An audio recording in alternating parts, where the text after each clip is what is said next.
अस्सलाम वालेकुम नाज़रीन, आप देख रहे हैं सियासत डॉट पी और मैं हूं हिना चौधरी। नाज़रीन, आज हम बात करेंगे पाकिस्तान की जो मौजूदा सूरत हाल है इकॉनमी को लेकर और मौजूदा हुकूमत के जो इनिशिएटिव्स हैं डिजिटल इकॉनमी को लेकर, उस पर डिटेल में डिस्क्रिप्शन लेंगे। हमारे साथ हमारे थ्रू स्काइप हमारे गेस्ट भी मौजूद होंगे, मुजम्मिल असलम साहब। पूछेंगे उनसे कि पाकिस्तान की इकॉनमी अभी किस डायरेक्शन में जा रही है, क्योंकि मौजूदा हुकूमत ने काफ़ी इकदाम किए हैं, जिसमें रोशन डिजिटल अकाउंट सिस्टम की बात की जाए या फिर रास डिजिटल पेमेंट सिस्टम की बात करें। ये वो तमाम इनिशिएटिव्स हैं जिनको डिटेल में समझना बहुत ज़रूरी है। हमारे इकोनॉमिस्ट इस बारे में क्या राय रखते हैं कि ये लोगों की एक्सेप्टेबिलिटी है इनिशिएटिव्स को लेकर या नहीं।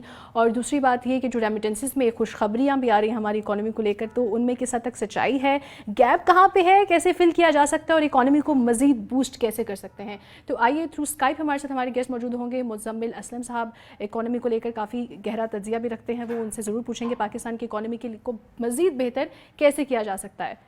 तो हमारे साथ रहिए। बहुत शुक्रिया हमें ज्वाइन करने का हमारी वीडियो में।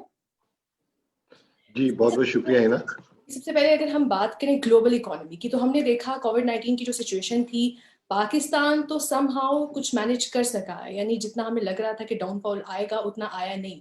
लेकिन ग्लोबल इकोनॉमी में बहुत ज़्यादा चेंजिंग्स आई हैं, तो आपको लगता है उसका इम्पैक्ट अभी पाकिस्तान पे पड़ सकता है?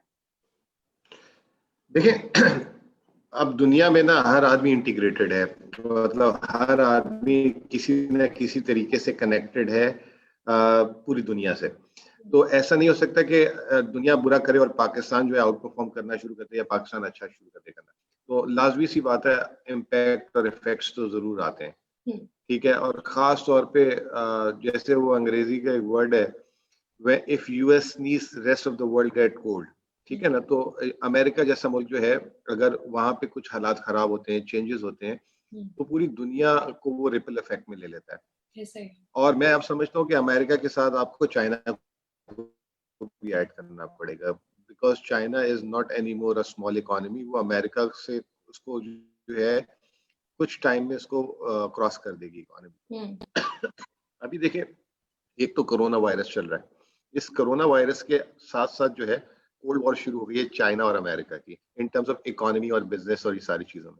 आज सुबह जब मैं उठा तो मैंने अखबार तो नहीं, हमारी अखबार में तो 2 दिन बाद आएगी ये खबर, इंटरनेशनल न्यूज एजेंसी से पता लगा कि अमेरिका ने जो चाइना की जो सबसे बड़ी ऑयल कंपनी है वो और कुछ मोबाइल कंपनीज की ट्रेडिंग पे बैन लगा दिया, ठीक है।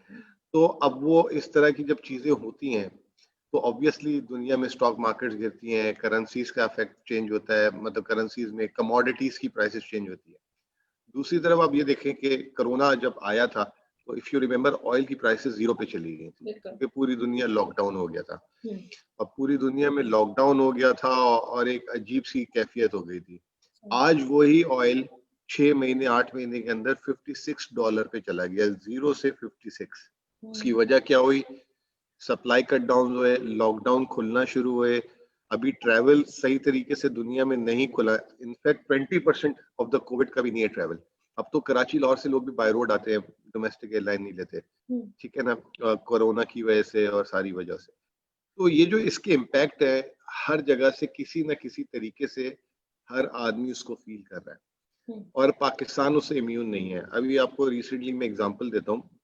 कल मैं रात को एक डिनर में, जब आपसे बात हुई थी तो उस वक्त मैं एक डिनर में बैठा हुआ था, तो मुझे एक रियल स्टेट कंस्ट्रक्शन वाला आदमी मिला। अच्छा। उसने मुझे कहा कि सरिया 1,42,000 में टन हो गया। आई रिमेम्बर 3 साल पहले, जब मेरे 4 साल पहले मैं अपना एक घर कंस्ट्रक्शन कर रहा था जिसमें मैं रह रहा हूँ, 65,000 रुपीज टन।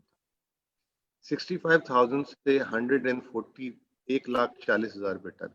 उसने मुझे ये कहा कि 15 से 20 दिनों में पिछले जितने भी प्लम्बिंग आइटम्स हैं, जो नलके हैं, नल हैं, एक तो इम्पोर्टेड फिटिंग तो ख्वाब ख्वाब हो गया। अब वो जो मास्टर के नल और जो मास्टर की जो चीजें हैं वो इतनी महंगी हो गई हैं। अब क्यों महंगी हुई? उसके पीछे भी एक वजह है। पाकिस्तान है उसकी वजह या ग्लोबल इकोनॉमी, जैसे आपने सवाल किया, उसके पीछे ग्लोबल इकोनॉमी। जब कोरोना हुआ तो दुनिया की ट्रेड डिस्टर्ब हो गई, लॉकडाउन हो गया, तिजारत खत्म हो गई क्योंकि वहां पे चीजें बिक नहीं रही थी।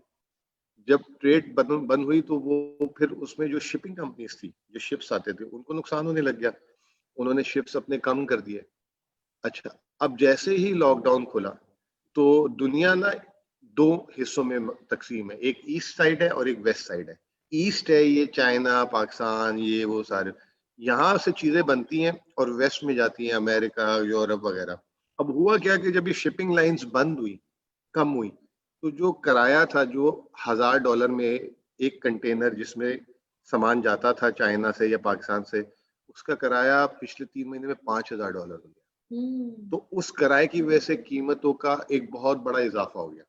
दूसरा, आप जैसे स्टील की एग्जांपल देता हूँ, ये नल की एग्जांपल देता हूँ, जब ये हुआ पूरी दुनिया में जो है, जब सप्लाईज कंट्रोल हुई, तो ये एक स्क्रैप चीज होती है। स्क्रैप होता है ना, जैसे हमने कोई चीज फेंक दी, पुरानी चीज, तो स्क्रैप जमा होता है। स्क्रैप जमा होने के बाद वो फिर रीमेल्ट होके वापस सरिया बन जाता है, चीजें बन जाती है। दुनिया में स्क्रैप की शॉर्टेज हो गई क्योंकि लॉकडाउन था। अब लोग अपनी पुरानी चीजों को एहतियात से इस्तेमाल करने लगे, फेंक नहीं रहे थे, कलेक्शन नहीं हुई, तो उसका इम्पैक्ट हमने देखना शुरू कर दिया। ये जो जनवरी का महीना है, आप इसमें बहुत सारी ऐसी चीजें देखेंगी जिसकी कीमतें बढ़ जाएंगी।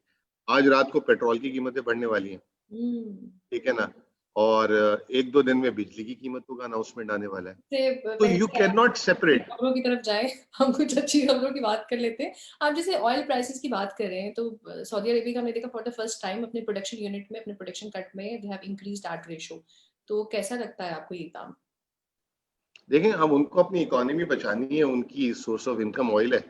उन्होंने जो है यूनिलैटरली जो है ऑयल की प्रोडक्शन को कट किया। मुझे याद है अभी लास्ट वीक जब उनका समिट हो रहा था, जिसमें कतर से दोस्ती भी हो गई, आपको याद होगा, तो वहां पे उसके बाद से ऑयल प्राइसेस 14% 1 जनवरी से बढ़ चुकी हैं।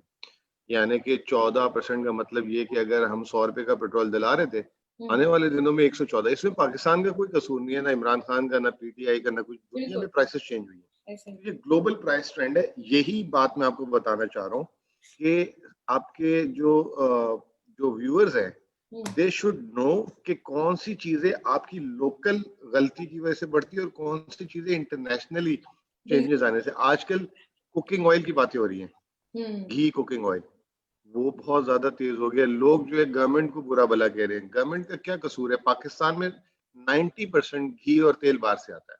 जब घी और तेल बाहर से आता है, तो बाहर अगर कीमतें बढ़ जाएंगी तो आप मुफ्त में तो नहीं देंगे, आपको बढ़ानी पड़ेंगी, और गवर्नमेंट तो मंगाती नहीं है, आम कारोबारी मंगाता है। ये मैं चाह रही थी कि इसको हम अलग से कवर करेंगे, लेकिन you have talked about this, तो दिस इज गुड थिंग। जो आम आवाम की राय है, उनको ये लगता है जो अशियाए खुर्द नोश है उसकी कीमतों में इजाफा हो रहा है, तो गवर्नमेंट का इसमें बड़ा अमल दखल है। अपोजिशन भी खूब झाड़ पोछ करती है हुकूमत की कि उन्होंने देखें अब महंगाई कर दी, हमारे दौर में तो नहीं थी। तो ये जो आपका कहना है, ये जो पॉइंट मैं चाह रही हूँ आप इसको हाईलाइट कर दें कि ये सिर्फ अपने गवर्नमेंट तक आपकी डिपेंड नहीं करी, ये इंटरनेशनल लेवल की चीजें हैं कि वहां से आपकी चीजें जब चेंज होती हैं, प्राइसेस चेंज होती हैं, तो it has an impact on Pakistan economy. जी बिल्कुल, मैं यही कहने का मकसद था कि बात चीजें जो हैं इंटरनेशनली अगर डायनामिक्स चेंज हो जाएंगी तो उनकी कीमतें गिर जाती हैं और बढ़ जाती हैं। मिसाल के तौर पे अभी घी, तेल, आजकल पिछले दिनों तो अंडा मुर्गी की एग्जांपल थी, वो चलें लोकली प्रोड्यूस, वहां पे आपने मैनेज नहीं किया, वो बढ़ गई, सर्दी ज्यादा थी, कुछ मुर्गियां मर गई होंगी, कुछ सप्लाई साइड के फैक्टर्स आए थे। लेकिन उसमें भी आपको याद रखना होगा कि पाकिस्तान में अगस्त सितंबर में जितनी बारिश हुई थी, रिकॉर्ड तोड़ा था उसने। हम कराची में तो रह रहे हैं ना, मुझे पता है कि हमारे घरों का क्या हाल हुआ था, हमारे बेसमेंट्स का, हमारे बाहर सड़कों का, तबाह बर्बाद हो गए थे लोगों के घर यहाँ पे। तो उसकी वजह से फसलें तबाह हुई, कुछ महंगाई उस वजह से भी हुई थी क्योंकि फसलें खराब हो गई। आजकल जो फिनोमेना है इंटरनेशनल तेजी है, क्योंकि कोविड की वजह से जो सप्लाई चेन है वो डिस्टर्ब हो चुकी है। अब उसका इम्पैक्ट पाकिस्तान में आता है। अनफॉर्चुनेटली गवर्नमेंट उसको जो है एक्सप्लेन नहीं कर पा रही कि भाई ये क्या हो रहा है और क्या नहीं हो रहा। अगर वो एक्सप्लेन करें और लोगों को समझाएं तो शायद समझ आ जाए।